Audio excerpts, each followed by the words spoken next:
matin, je suis à Châteauguay dans un projet d'école. L'équipe de maçonnerie GY vont nous expliquer comment ils font des projets de blocs de béton. Et on a Adrien aussi de l'association qui va avoir son mot à dire. Venez voir ça.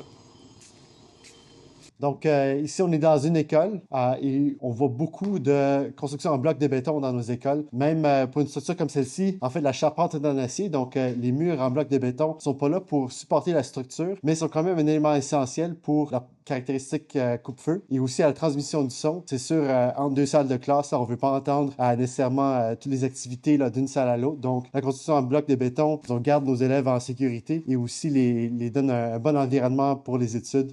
Ça qui dépasse, ça va faire l'épissure avec le rang supérieur. Puis on voit l'épissure de la barre en dessous.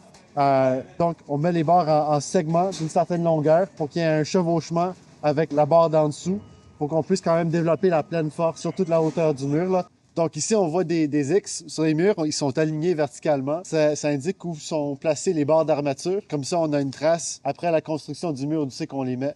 S'assurer, par exemple, le cas échéant, s'ils sont alignés avec les appuis latéraux. Aux intersections de murs, en général, ils ont chacun leurs appuis latéraux. Donc, ils peuvent, en principe, bouger de façon indépendante pour éviter des fissures au coin. Donc, si on met un joint de mortier, c'est sûr que le joint de mortier va craquer. Et donc, on a tendance à mettre un calfeutrage et puis éviter d'avoir une connexion entre les murs qui sont en intersection. Donc, pour la construction en bloc de béton, en général, on prescrit des joints de 10 mm d'épaisseur. Puis nos maçons sont très bons. Dans l'ensemble du mur, là, on va s'écarter de très peu de ces valeurs-là. Permet selon la norme 3 mm en plus ou en moins. Puis généralement, on reste bien en dessous de ça.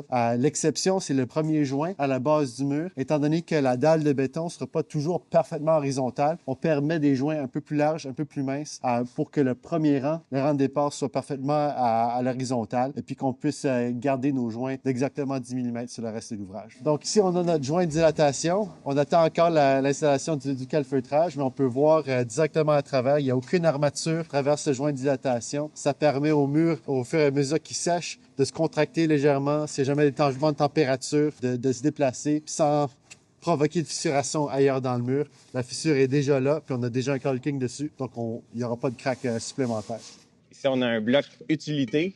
Ça sert dans les murs où il y a de la tuyauterie ou des obstacles à l'intérieur du mur. C'est facile en chantier pour les gars. On donne un coup de truelle, les deux morceaux cassent, la césule s'ouvre, puis on a 3 options. Fait qu'on peut faire jusqu'à un grand U ici pour insérer la tuyauterie dans notre mur de bloc.